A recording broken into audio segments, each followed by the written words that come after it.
Le social selling, c'est quoi? Le social selling, ça consiste à utiliser les réseaux sociaux pour réaliser des ventes.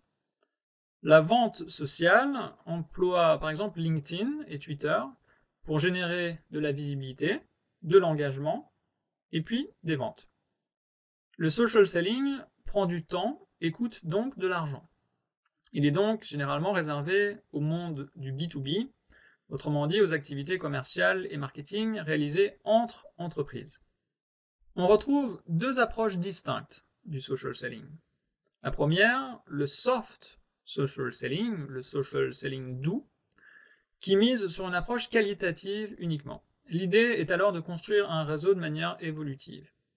Le hard social selling, le social selling dur, plus agressif, qui utilise également des techniques d'automatisation des tâches, la recherche de prospects de manière quasi industrielle, l'approche directe, etc. Voici quelques exemples d'axes d'attaque et j'en profiterai pour glisser quelques conseils et astuces. Premièrement, le sourcing de prospects. Le social selling sert à trouver les contacts de clients potentiels et un bon sourcing débute par deux questions. À qui s'adresse mon offre, ma solution, et à travers quel support puis-je trouver ces personnes? Les médias sociaux offrent par exemple de bons filtres pour trouver des clients potentiels intéressants, nous le verrons. À ce titre, LinkedIn est une plateforme de social selling idéale pour le sourcing. En effet, c'est un réseau social essentiellement B2B et la recherche de prestataires passe par une publication qui sera partagée par la communauté, par exemple.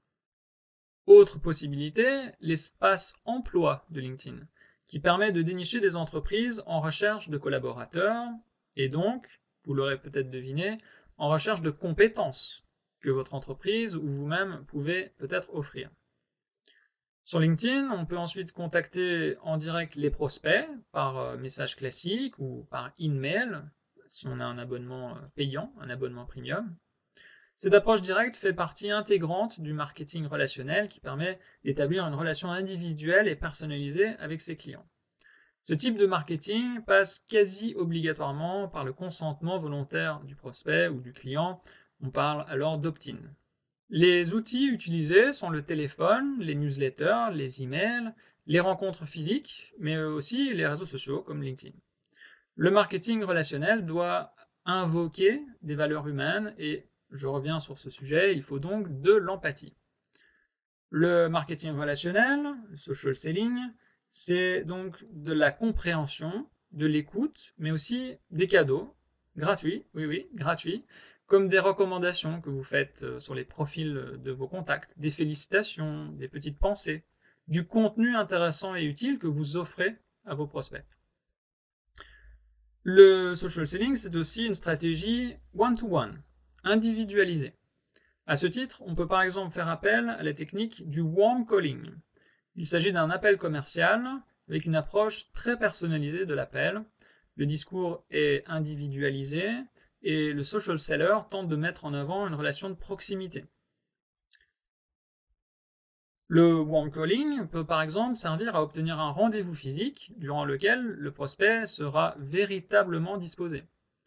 Voici quelques conseils pour réussir un appel chaud, un warm call réussi.